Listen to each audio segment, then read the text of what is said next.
Sheepies, Sid here with another episode of Do Talking to Me's Scooby-Doo's Day. In today's vid, I'll be reviewing Scooby-Doo Where Are You Season 1, Episode 16, A Night of Fright is No Delight, the penultimate episode of Scooby-Doo Where Are You's first season.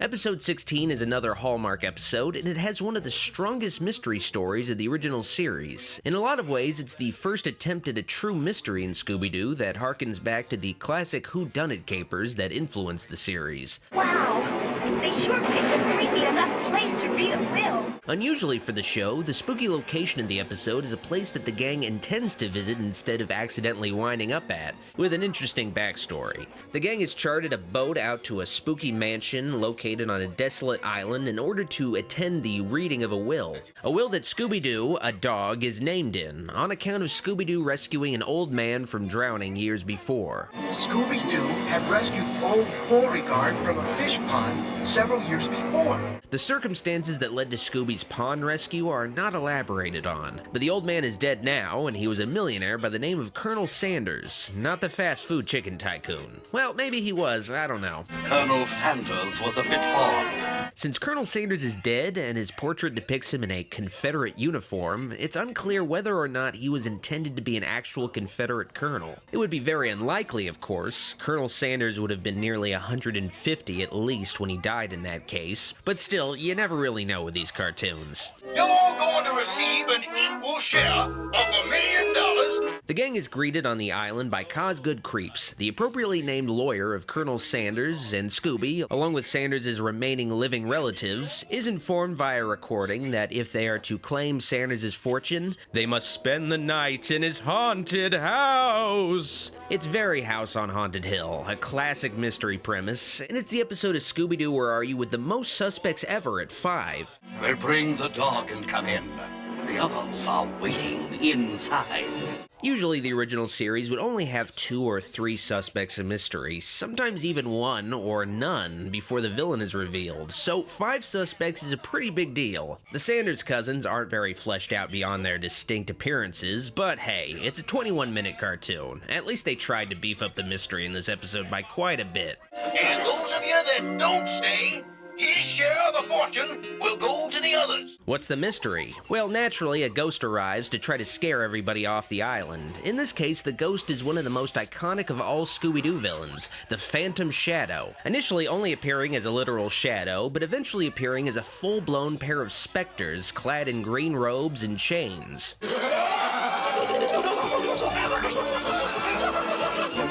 The Phantom Shadow is possibly the Scooby-Doo villain that has appeared on the most merchandise and reappeared the most often in the franchise's extended media. The design itself is often repurposed. It's a classic design that's instantly recognizable as a Scooby-Doo villain. Oh, and if you're going to the kitchen, could you bring back something for Scooby and Shaggy?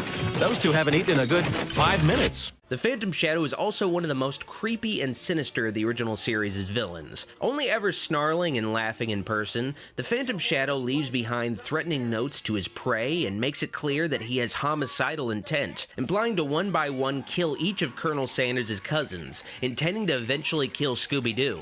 Coffins! 5 of them! And the empty one's like dog-shaped.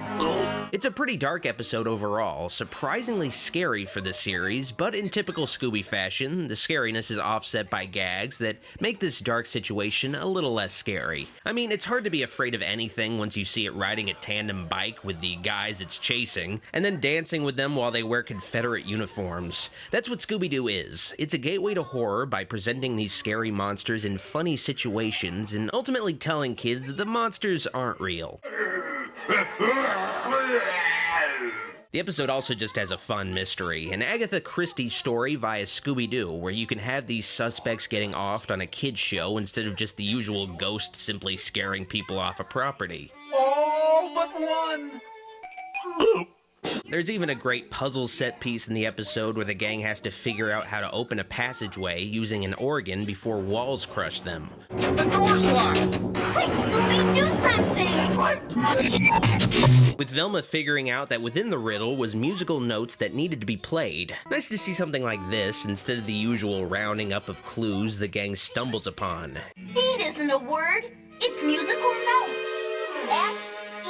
F-E-E-D. You have them using their minds to solve a problem in a life-threatening situation, a lot more dramatic and engaging. It's an episode that really has everything: a solid mystery, a classic horror setting, an iconic villain, and some fun gags. You could say that this is the perfect example of a Scooby-Doo episode, one that encompasses all the series' essential hallmarks.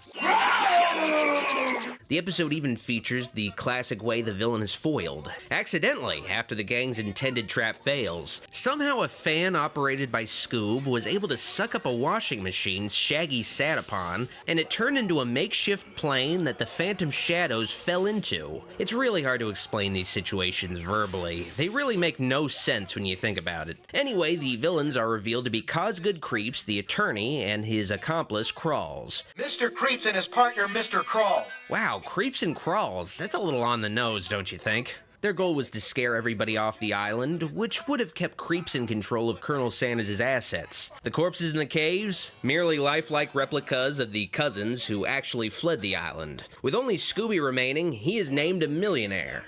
In Confederate money. Wouldn't you know it? All in Confederate money. Gosh, I hope Scooby-Doo doesn't try to restore the Confederacy so his millions of dollars will be worth something. He probably won't, since he got a haunted bone in the end. That's right, this episode confirms that the supernatural is real in this world. A Night of Fright is no delight is an all-time classic episode with one of the best mysteries and villains in the series' history. I give Scooby-Doo Where Are You episode 16, A Night of Fright is no delight, 5 boxes of Scooby snacks out of 5. If you liked this video, like it, and if you loved it, click the subscribe and bell buttons for more vids. I'd also like to thank these fine folks pledged my shout-out tier on Patreon for all their kind support. Videos like this wouldn't be possible without all their help. Thank you for watching, see you next time. Dr. Wolfula signing out.